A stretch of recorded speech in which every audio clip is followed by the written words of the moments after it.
All right. Yep. And Greetings, everyone. Thank you for joining us today. I'm Faisal Malki, an S.J.D candidate at Mauer School of Law and a co-founder of Law Science. Law Science is an academic initiative created by me and Simon Sin. The aim of the initiative is to promote the study of the law by bringing different methodological perspectives on different issues of the law. Also, the initiative aims to create a forum, an academic forum for young scholars and graduate students to discuss and communicate their research agenda and interests. It's my great pleasure to welcome you in our first event. Our first event is JD panel, Variety of Path, is introduced and moderated by my dear friend and partner Simon Sin, the co-founder of Law Science. Simon, floor is yours. Well, thank you very much, Ferris. So I'm Simon Sun. I'm an S.J.D candidate at Mauer School of Law at Indiana University, and I'm the other founder of Law Science. If you are interested in more Law Science events, please join our email list by clicking the link I've shared in the chat box. So the S.J.D community is relatively small, and not many resources about this program can be found on the internet or even in the law school. That's why we decided to hold this panel, to invite S.J.D candidates to share their experiences, such as publishing articles, doing field research, and passing the bar. Today, we are thrilled to invite 3 S.J.D candidates. Assaf Harpaz is presently a Doctor of Juridical Science candidate at Duke University School of Law. His research focuses on contemporary issues in tax policy, and he has written and published work that is the subject of his research. He is publishing an article titled Taxation of the Digital Economy, Adapting a 20th Century Tax System to a 21st Century Economy, forthcoming in the Yale Journal of International Law, and is currently working on an article on tax policy and the COVID-19 crisis, with the purpose of submitting for law journal publication.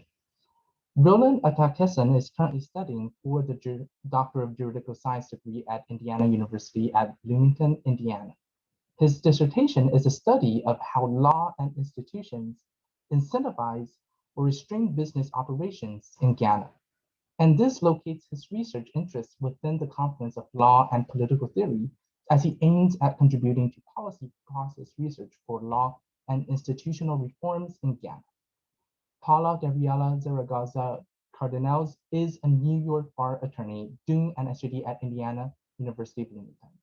She published various intellectual property and corporate law articles on Puerto Rico's leading newspaper, the University of Puerto Rico's Law School Journal, and Independent Magazine.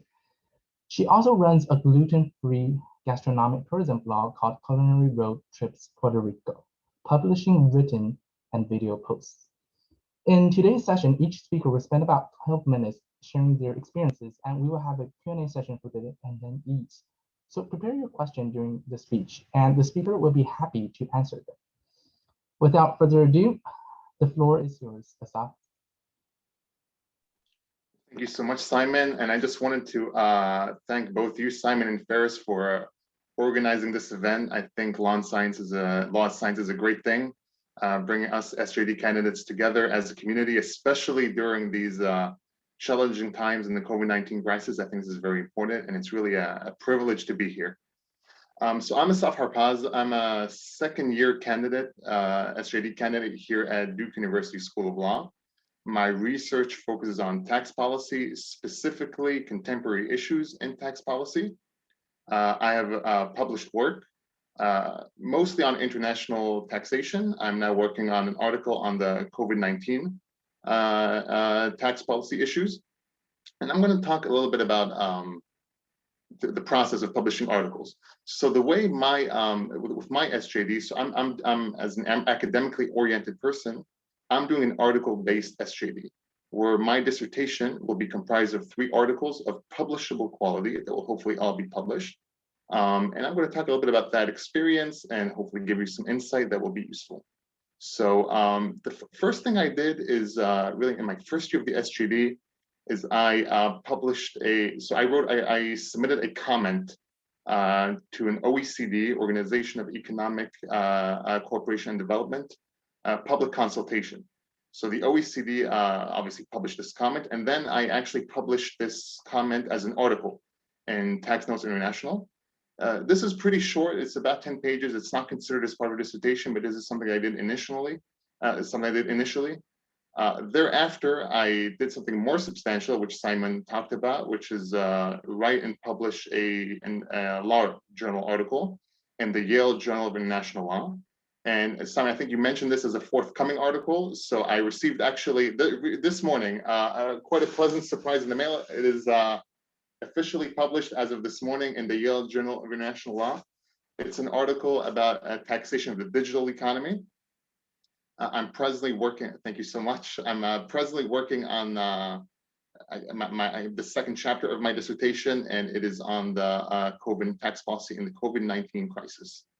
So I'm going to talk a little bit about just my experience in publication, what I've learned, some insight that I have included, and of course I'll open up for questions thereafter.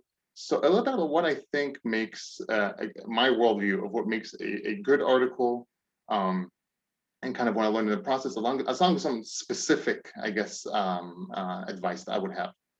So I guess there's obviously no one good thing that I think makes my article or any other article a good article. But I would say, and this is probably something that you've heard, is something that would make a meaningful academic contribution. And that can mean, that can mean a lot of things, and we all have different fields. But I think that in the position that we're in, for those of us who are aiming to write and publish articles, I think our articles need to have a normative point. So there are millions of ways to, our articles are as unique as, there are millions of ways to write articles. But I really think that you can write an article that's entirely descriptive and makes a great contribution. I feel personally that in the position that we're in, I think that an article that has a thesis and that has an argument and that has maybe a proposal probably makes a greater academic contribution in the position that we're in. And that also therein also lays the difficulty. I think the greatest challenge is to think, what am I proposing? What am I going to write? I think once you figure that out, it's much easier to write the article. So that is sometimes a challenge. But I think it's important that an article makes a normative point that can sometimes be summarized in one thesis or one sentence. I think it's very important. And obviously you would have to prove that and base your article and make an article that's fundamentally sound. A few underlying questions that I have when I write an article. So I think it's important to ask, who's your audience for the article?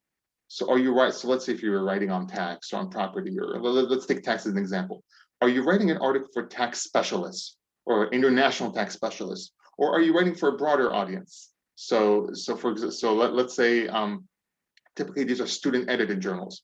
Are you writing for law students? So who's really your audience? Are you writing for just maybe a greater, more general field? So that's, I think, a very important question to ask. You would also ask, what is your scope? So are you writing about a very kind of specific issue in your field, or is your scope much larger, and then maybe you would have to narrow it down? I have found that sometimes writing more is writing less. It is important to narrow down your scope to one issue, because if you try to include too much, it is very hard to make a normative point about one thing. And also it gives a lot more room to attack your article and to find flaws and deficiencies. In addition, I would say important things to do is to include counter arguments, which people will do when they scrutinize your article. Include counter arguments to your article and address them. I think where we add value as internationals, which I believe all, if not most of us are, is the international and comparative perspective. And most of us probably write international articles. But if you're writing a domestic law article, I think a comparative perspective is important. And that's where we really add value. And that's something that I ask myself, where do I add value? Why am I the one who's writing this article? And that's something, by the way, that you can include in a cover letter. But I think when I write an article is, okay, what am I writing? Who is my audience? And how am I best in the best position to write this article? Where do I add value? And I think that's important. And typically with us, I think the international comparative perspective is the one that shines the light. just a few other things. I think our best, just from my experience, our best resource is going to be our advising committee or our advisors. I think workshops, S.J.D workshop, even panels like this, perhaps tend to be more oriented around our particular articles, tend to be very helpful. It's always good to have more than one set of eyes on an article. There are additional resources online. There are actually guides that have been published about writing articles and publishing for journal articles, things that cover timeline, when it's best to submit, length requirements, footnotes, things like that. That I think if you're wanting to publish, it's good to just review. So I think that's useful. But I really do think that we're our own best resource, and our advising committee and other S.J.D students tend to be our best resource. I'll be happy to answer more specific questions about one of my articles, and B, just the publishing process in general. But that's it. Thank you so much. Thank you very much, Assaf. And Rowland, you are next.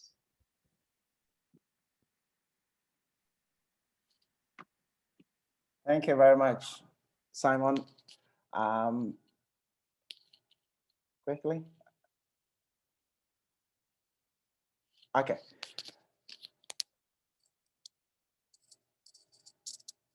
Sure. So are we set? Can you hear me? Yes, we can hear you. I can see this. Sure. Thank you once again for this opportunity. My name is Rowland ATTA-KESSON. I am a third-year S.J.D candidate, actually getting ready to defend. So this is an exciting opportunity to engage and then throw out some of my ideas, run them by you and see how it goes. But today I'm basically looking at my methodology, or in terms of what I did. So my topic is doing empirical legal research and African experience. Now, here is what I intend to do. So in terms of what I want to do, I want to achieve three things, or talk about three key things. So first is an introduction to my study, and then I will talk about my data collection experience, and then my data analysis. Obviously, when we talk of law as science, indeed, that is really a very, very important topic, because that is what I saw or experienced in my study. It's kind of challenging, but very interesting. And I think very few people really venture into doing empirical legal studies, because usually law is normative. So you just go by doing legal analysis, and then you are good to go. So why do you want to, zero in into, let's say, field study and all that? So first, I will talk about my topic, as I mentioned, and then the data collection process, which I think is key, and then some key tips or lessons to learn from that. And then the heart of it, or the most difficult part of it, is the data analysis, which I would also, share my experience there. And of course, I see this also as very the interesting part of it all. So now, let me talk about the project. So basically, my research topic is on corporatizing administrative law for economic constitutionalism in Ghana, an African legal theory. Now, the idea is that the Ghana government in 2017 introduced an industrialization policy, which is a district industrialization policy, which is popularly known as one district, one factory. So in short, we say 1D, 1F. Now, the idea is for the government to partner with private sector in the country to establish factories in all the administrative districts. Now, talking about districts, it's like counties here in the US. And there are 260 counties or districts. So the government is seeking to establish these factories, which is quite ambitious. Now, my argument basically is that as the government seeks to do this, it is important that we also have certain innovations, both law and institutions. And so I hope to contribute to this policy reform process by what I seek to say we need to corporatize our administrative law system. Now, the key problem or the key challenge here has to do with the challenges that democratic policy discontinuity actually pose to business protection in the country. And by this, I seek to highlight such problems as the problematic nature of the district industrialization itself. Of course, it is a particular project that is political in nature because that is what the government actually campaigned on to win the last 2 elections. And so the political opponent parties in opposition obviously were kicking against it because it was a matter of politics. Now the government won on that campaign promises, and the last election they've won as well. So how far will this project go? But the good thing is that this is particular policy, though not different from previous ones, that has highlighted or brought the private sector into the public space or public limelight. So my point here is to contribute to an old theory of new administrative law theory with fresh evidence from Ghana in relation to the public-private sectors interaction within this particular project or program called 1D1F. So when I now say 1D1F, I mean the one district, one factory, project. Of course, there are problems of unstable policy process. We have ineffective legal safeguards for businesses, and we do have unchecked administrative powers. And then, of course, Ghana is a unitary state, meaning we are not federal. And so there's concentration of power at the center. The concentration of power at the center of government, also means that we have a justice delivery system which is undiversified. So my idea is to propose or look into how best we can diversify the justice delivery system. Now, this then leads me to the point about the key research questions I sought to investigate, or I'm still, investigating. The first is whether Ghana needs an APA, which is the Administrative Procedure Act, which is like the Federal Administrative Procedure Act of the US. So you can see that I'm kind of looking at also a comparative perspective as well. And I really like what Assaf said, in his presentation about the comparative perspective. And I must say, I agree with him, totally on that. So even in my work, I have sought to, bring that in spite of the bit of my methodology. I'll talk briefly about this. Then the next issue is whether Ghana needs administrative courts or tribunals. The idea is to see that to address the need to diversify justice delivery system. And then clearly, others may be interested in what has worked or what has not worked with the current existing system. So, of course, I have to also look at that in order to challenge my argument and see whether they are possible. Now, with this, I move on to talk about my second key point, which is the data collection. And this is where you have a lot of the methodology stuff. And then interestingly, as you can see, I have my pencil case and scissors and all of that imagery to give us an idea about clearly when you're doing something like this, you need the tools to do them. And I see methodology here in graphically in this context of having your pencil case and all of those things, with you. Now, this is what I think, and this is what I did. For my research, I did doctrinal and obviously empirical. A lot of it is kind of challenging. So people want to ask whether you can do only doctrinal or empirical. And of course, you need that. Now, why empirical? The idea is that you want to add fresh evidence or freshness to your study. Obviously, if you do only legal analysis, then you are looking at normative, stuff. But with that fresh evidence, as in my case, I sought to add to an old theory. I mean, administrative law theory is a huge area with, a huge literature. So you realize that everybody is talking about the same issue, so nothing really new.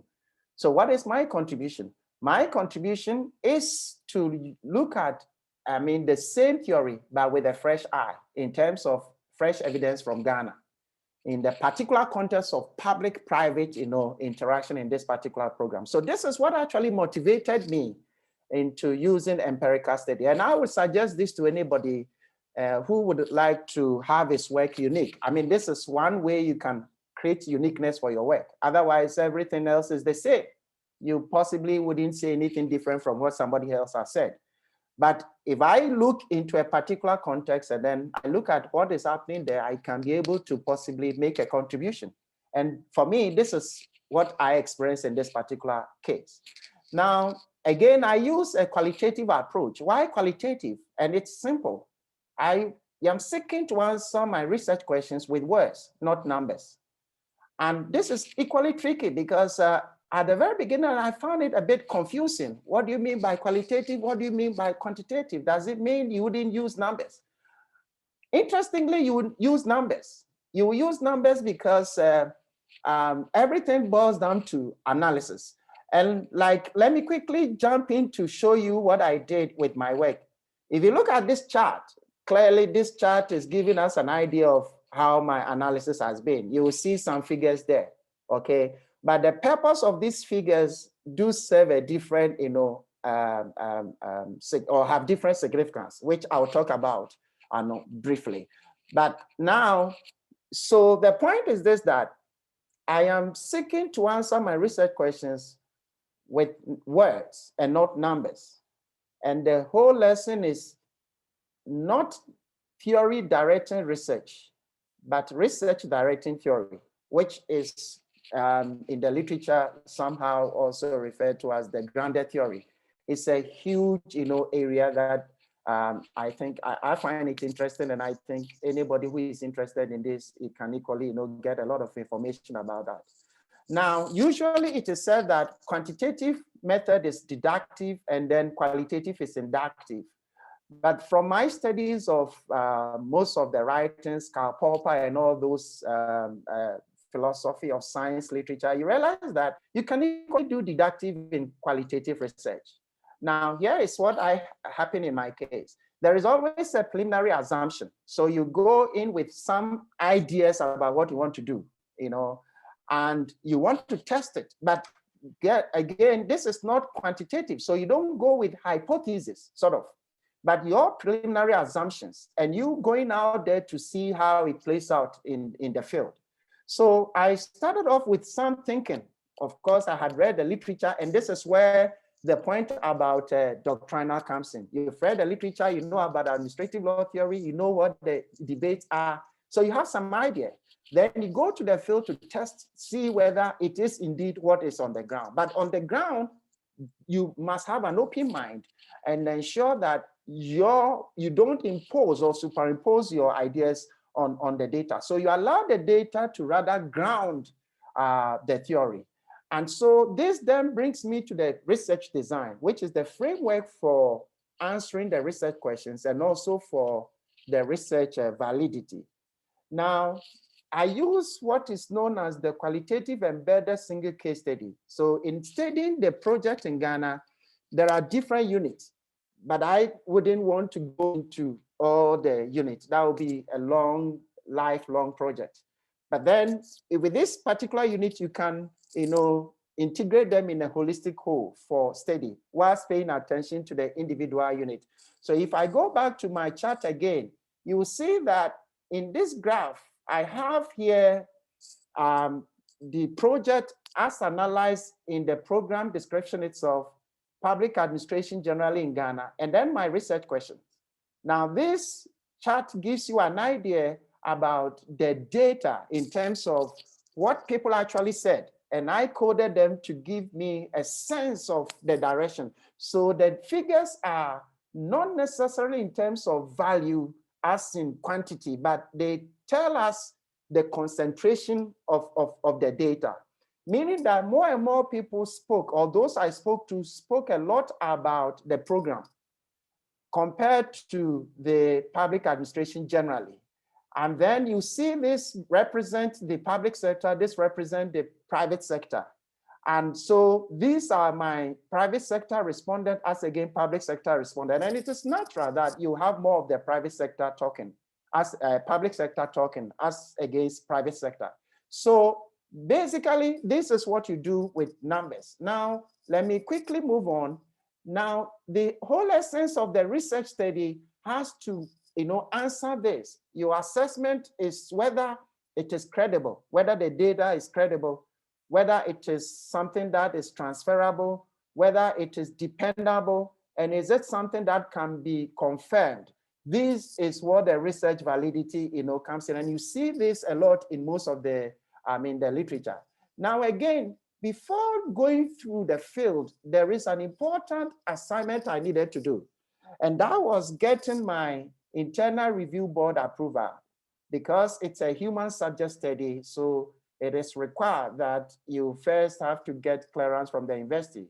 So here I attended my IRB process, training process here in the on campus, and then discussed this with my supervisor. And again, like Assaf said, a key resource is being my supervisor and my committee. Working closely with my supervisor has really helped, because this is actually his expertise as well.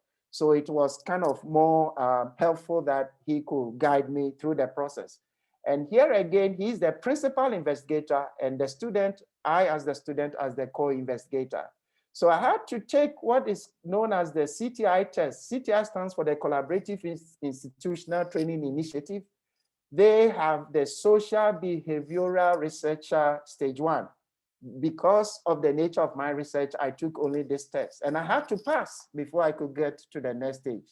And then thereafter, I went on to complete my research-related conflict of interest disclosure, and then assess the whole process on our system here.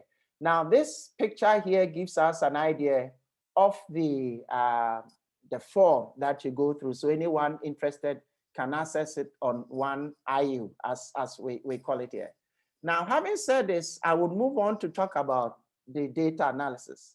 Of course, this, as I said, is the heart of the whole research project. And it is for which reason many students dread to go into this area.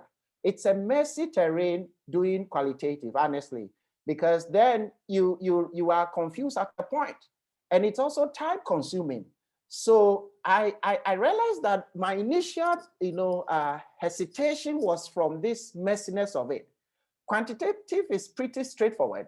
Kind of, you just administer survey, you just run the stuff, the numbers, and then you are good to go, okay? But this is not so with the qualitative. But I can also say that having done this, I have really enjoyed doing qualitative, And so I will just highlight the key point about what is the difficult bit of it and what to look out for in terms of this. All right. Now, here is the catch. Data analysis, qualitative data analysis, I would describe them as 3 levels. So you are basically doing 3 things at the same time. You are describing and interpreting, and you're looking out for patterns, themes, and sub-themes. And you want to also synthesize your work and then integrate them as well. This is the whole show. Now, the point about seeking patterns and sub-themes brings up the whole point about coding the data. Now, we do have coding also in quantitative research as well, where you use the software called the SPSS. That is also a fantastic, straightforward, tool. But then there are computer-assisted qualitative data analysis softwares, several of them. But I prefer using the in vivo. In vivo is CACDAS, which helped in coding the data. And what it has done, or what I did with it, is that it enabled me to generate this graph you see here.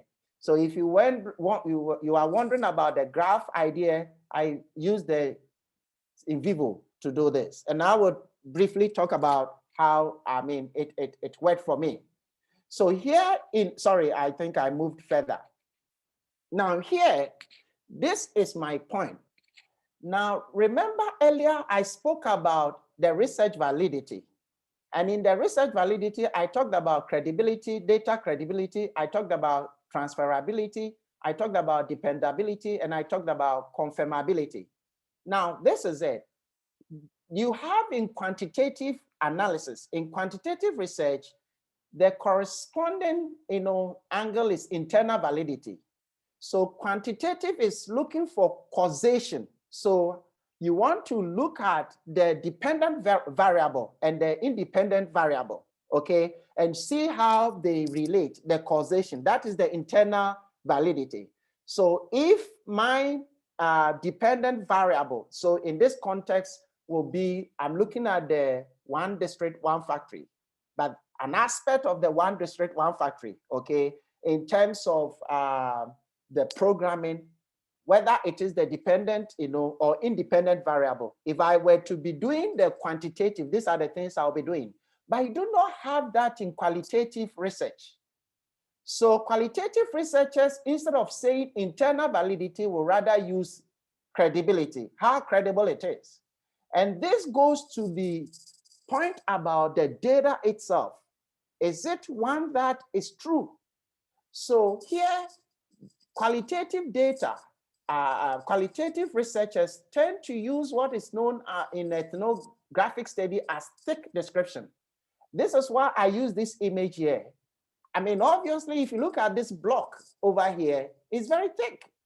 And then it gives you a sense of the mass nature. You definitely can see this is an item that exists.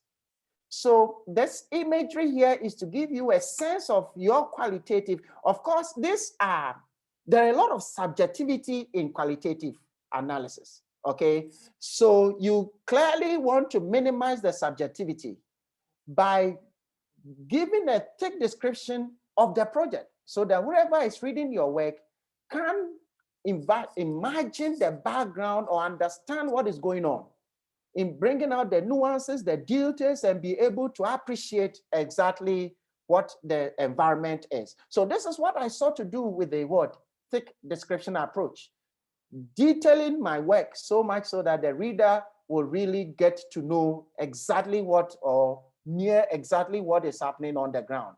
And then since it is not like qualitative or quantitative, which can be replicated in terms of population size and all that, population sampling and all that. Here, the point is that the thick description is enough evidence for somebody to see that, yes, indeed, something like this has happened in a particular context. And it is possible that this can happen in another context. So this is the point about transferability. And then it is dependable because the biases are minimized here in terms of the processes that you use in coding and all of that. And of course, a key point in science is this whole point about epistemology as against ontology.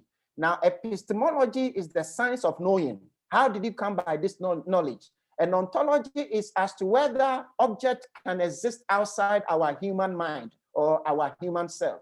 So the whole idea of the science is to demonstrate that what you have said is not subjective, but something that can be confirmed is objective. So this brings in the point about positivism as against constructivism and all of that. Here in my work, I use much, an interpretive constructive approach in terms of reconstructing the data, so there's some element of subjectivity here, all right. Now, then I come to the interpretation, which is at the heart of the analysis. Two levels. Now, here you are explaining why the data is saying what it's saying. So you're giving the reasons of what is happening in the data. And then you connecting this to the literature. So you remember I began with the doctrinal. I began by looking at the theory of new administrative law. How does the data relate or connect to what has been said in the general body of knowledge? And this, for me, is the key point in my work. And this is why I brought in the point about the comparative, study, comparing the situation in Ghana to that of the UK, to that of the US, and then other jurisdictions, even in Africa. Now, so here, as I said, I started by looking for emergent patterns across findings, and then also across dimension. Because of time, I wouldn't just go into this. But then the final conclusion is this point. Now, you are trying to synthesize and integrate. So you move from a holistic view, which is synthesis, to individual analysis. And then from individual analysis back to what? A holistic view. And how do you do that in your dissertation or in your report writing? You would obviously will be using charts, tables, figures, and all of that, as I did in my case.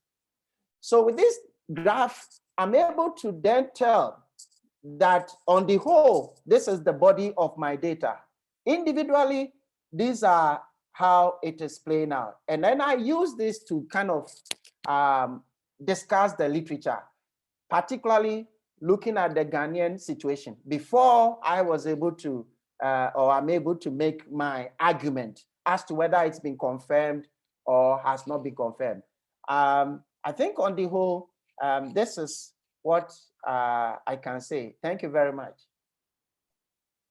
Thank you so much, Rowland. That was amazing. So we next, and our last speaker would be Paola. Oh, hi, everyone. Thanks for inviting me. Let me look for my slides. Okay, here they are. So I'm gonna talk about my experience taking the New York bar exam. So I took the New York bar exam in the year 2017 and 2018. I took it 2 times, and this was after some attempts at taking the Puerto Rico bar exam. And this is a very important note because the bar exam that you decide to take is going to be based on what you're going to do in the future. If you, as much as the law school will try to convince you at taking an X particular bar exam, if that bar exam is not convenient to your future, don't take it. And that is what happened to me with the Puerto Rico bar exam. I tried it because everyone told me that I should do it, and I was like, no, let's try the New York one. Okay. With the process of the bar exam, I started by determining my study method. And by study method, I mean, okay, am I a person who will intake information better using flashcards, using books, using audio, using pictures, and that will help you choose the bar prep. Because, for instance, Barbary is very notorious for flashcards, but for me, flashcards aren't the best method. I prefer books because I like writing and highlighting and taking notes and doing little concept maps. So I'm not gonna buy the Barbary flashcards. Another determining factor is the budget and finance. So these bar exams are really expensive, and if you're advised in the wrong way, you can waste thousands of dollars and not get the end result, which is passing the bar exam. So it's really unfortunate that we're doing COVID, because I remember during during our times in IU Bloomington and UC Berkeley that Kaplan, Barbary, and Temis gave away free books. Keep those, don't throw them away. That will save you tons of money. And it's the same material as the one that they will give you in the paid program. The main bar preps are Barbary, Kaplan, and Temis, but there are others. Always choose at your convenience, and they usually have essays that are corrected by professionals, so you'll have that feedback. The multiple choice, I would be careful because it's more reading comprehension of like, did I internalize this material correctly kind of question, and it's and don't be like over secure about, oh, if I did well on these multiple choice, I'm going to do well on the bar exam, because that was why I failed the first time around. I took those multiple choice questions too seriously, and I did well on them, and I was like super confident, and I didn't do well. Once I discovered the supplemental material of the APTI bar and the NCB, which are real questions, that was the point of saying, okay, now I'm prepared. And what I did was print out the questions and take notes on the different variables and everything, and especially of like how many times a certain subject appeared. On time management, what I did was I planned my studying around how I processed information. So for instance, I'm a morning person. So I had my breakfast, I exercised, and then went to reading. When I finished reading for that subject, I did the multiple choice from the bar prep for that reading comprehension. And then at night, I did the essays, because since I like writing, I can write with half asleep, literally. So I didn't need much energy to write.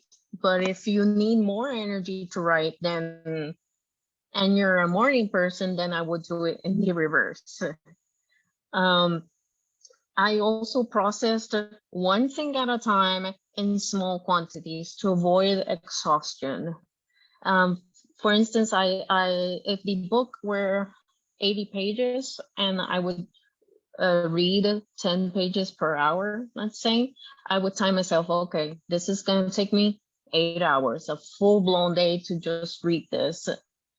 And I would do those 10 pages and see the multiple choice, read back if I didn't understand anything. For instance, with property law, it was a huge shock for me, since I come from a civil law country, and trying to comprehend common law property was the whole ordeal.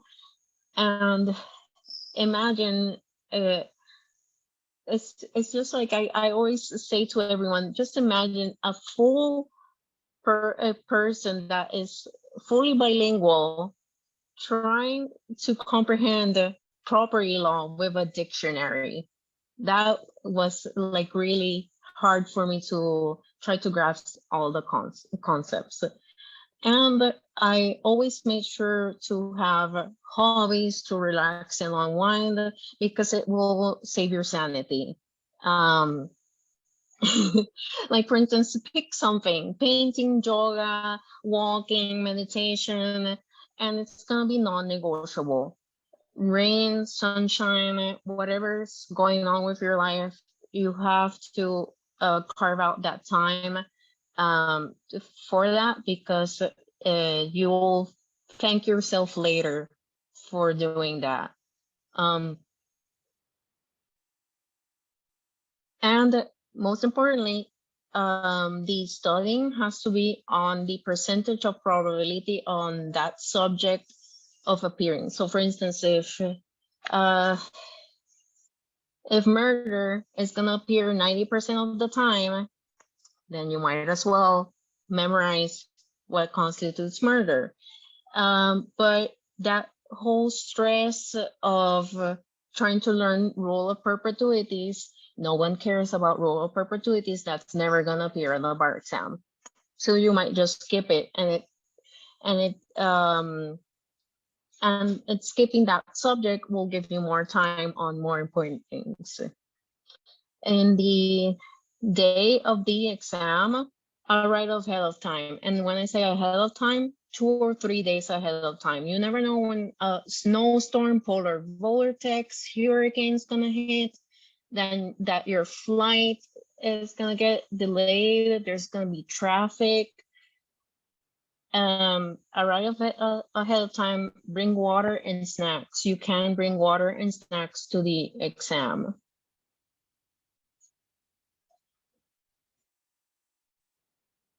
Okay, and the next thing is trying to manage difficult situations. When you're gonna study for the bar exam, you have to be mentally and physically prepared. If you're not mentally and physically prepared and you already paid for those fees, waiver it. It's okay to take it the next year or take it the next time. You're not gonna pass the bar exam if you're having family issues, if you went through a natural disaster, if you're in the middle of COVID, polar vortex. No, you have to be in the zone in order to pass the bar exam. You have to set boundaries for people, and even though it will sound super selfish, but I always say, I don't care who it is, my mom, my dad, my boyfriends at the time, family, friends. I'm studying for the bar exam from 9 to 6. Do not interrupt me. I will not answer the phone. I will not pay attention to you. After those hours, I will. And if you have to remove yourself from the situation of those family members who don't respect your boundaries, do so. If you have to rent a space, if you have to go to a library, a cafe, anything to get yourself away from people who don't respect that boundary, do it. Because it will take time out of your mental capabilities. It will drain you mentally and physically. And be prepared for hurricanes, figuratively and literally. In the year 2017, I decided to take the bar exam, and a month later, Hurricane Maria came. A Category 5 hurricane passing right smack through the middle of the island. Be prepared for anything, like food, water, internet. Make sure you're stocked up for anything that might happen, including earthquakes, because that also happened. And reward yourself to keep yourself motivated. So for my bar exam, what I did was that I said to my mom, okay, we're gonna take a vacation to the Niagara Falls and we're gonna see the falls. And that kept me motivated. And then other things that I might say are about the study methods is that try to avoid any emails or group chats that try to predict what might come up in the multiple choice or essays. Stick to what the bar prep is telling you that will come up, or and even more so the NCB, the official place of multiple choice essays and predictions, who will give you a nice chart of well, we tested securities this year, so probably it will come up the next time, and that sort of thing. And that is basically what I have to say about my experience.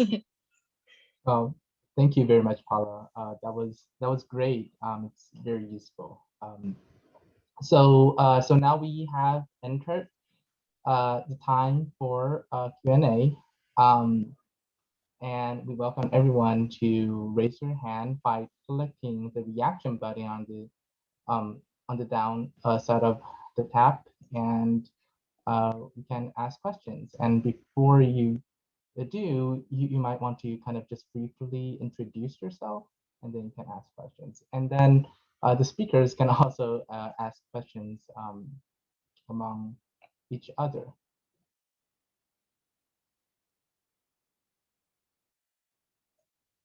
And I guess I can ask one. I do have like a question maybe for Roland. We can start from there.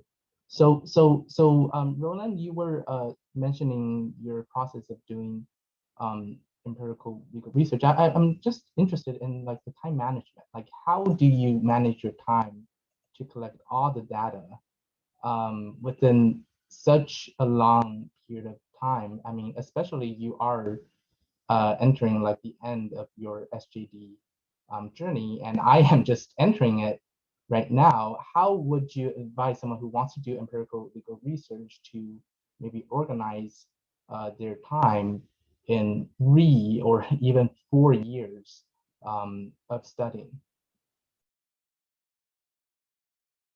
Okay, thank you very much. I think, yeah, thank you for that question. I should have even addressed this in the presentation. Two things.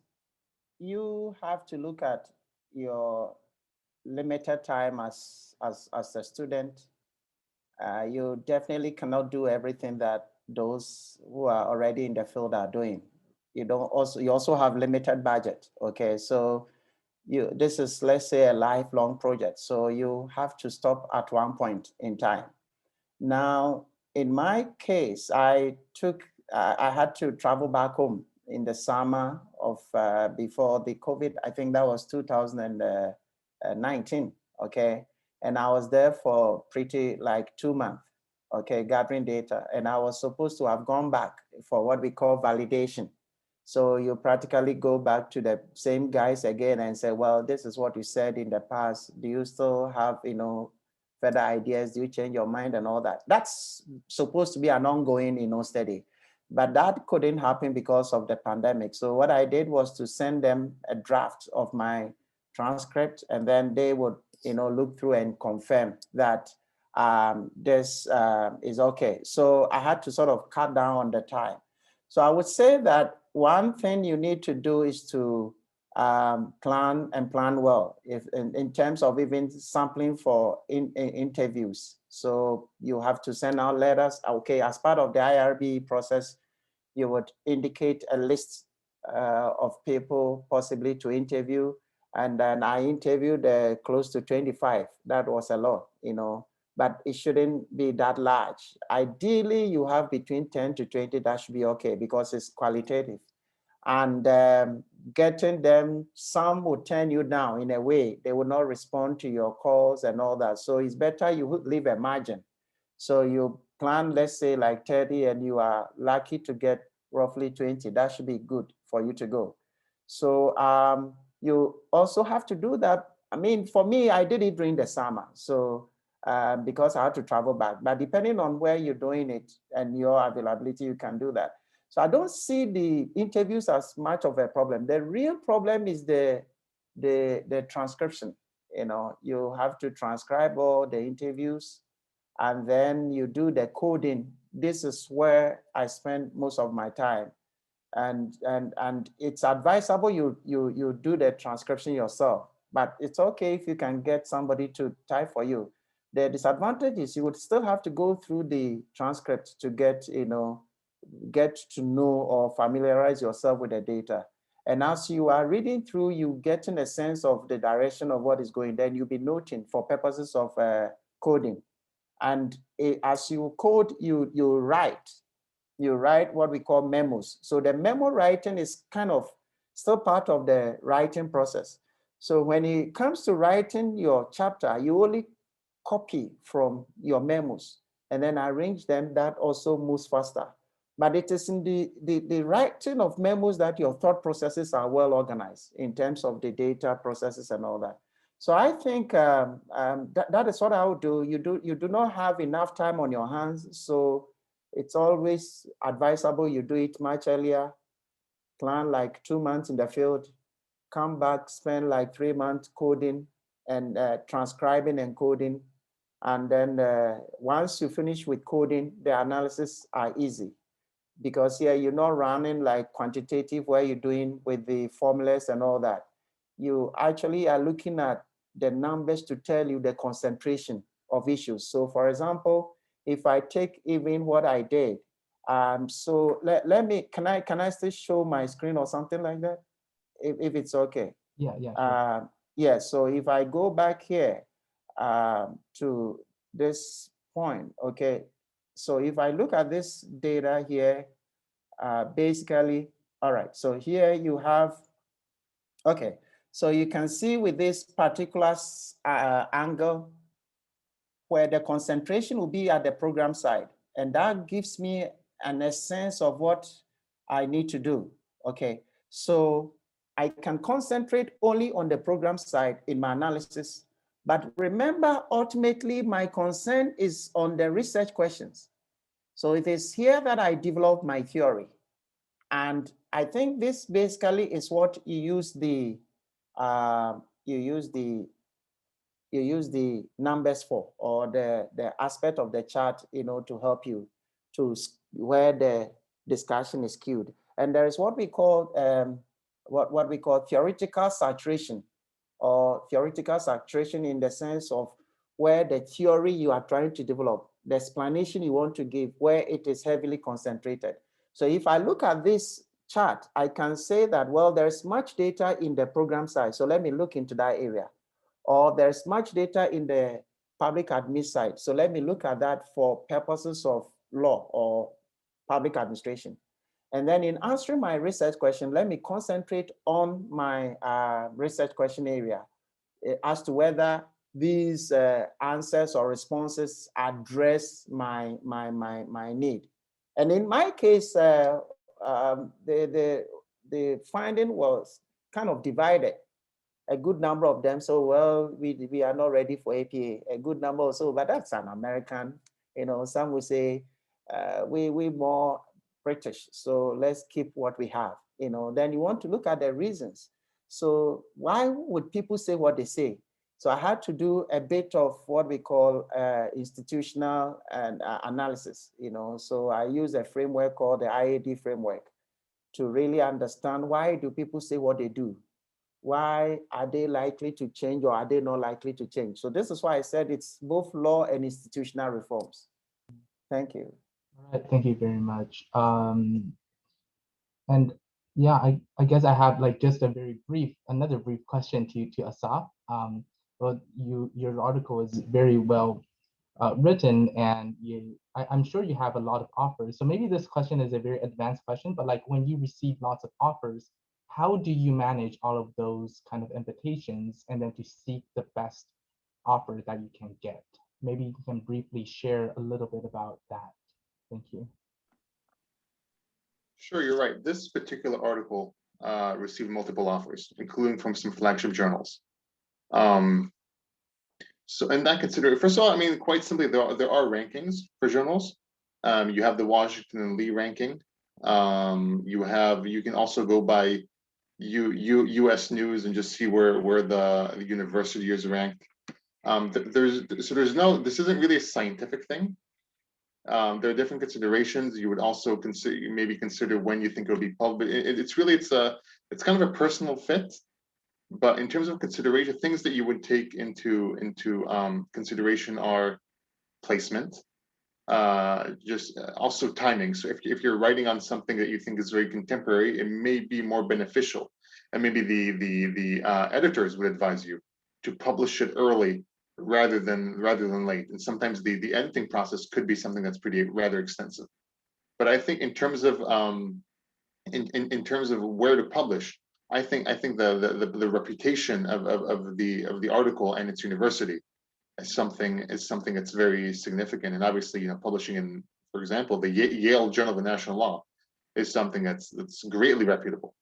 I think a lot of times the consideration is whether you'd want to publish in something that's considered a flagship journal, so like the main journal of a university, versus a specialty journal. So your university have different specialty journal. And there's some time and contemplation, and that's where you would have to think. But I think as long as you can be placed in a good journal, and you think it's fitting for the subject of your article, I think you're in good shape. You'll be a published author, and I think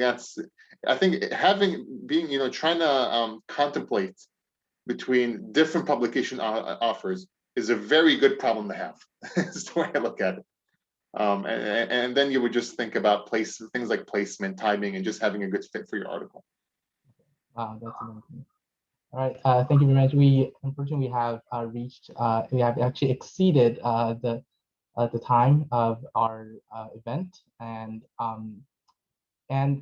thank you very much for Assaf, Rowland, and Paola for sharing your experiences, and thank you everyone for attending today's event. Before everyone leaves, I would like to take a picture for all of us, and we will post it on our fan page. So if possible, everyone can open their can open their screen. All right, 1, 2, 3. Wait, okay, 1, 2, 3. Let me post it.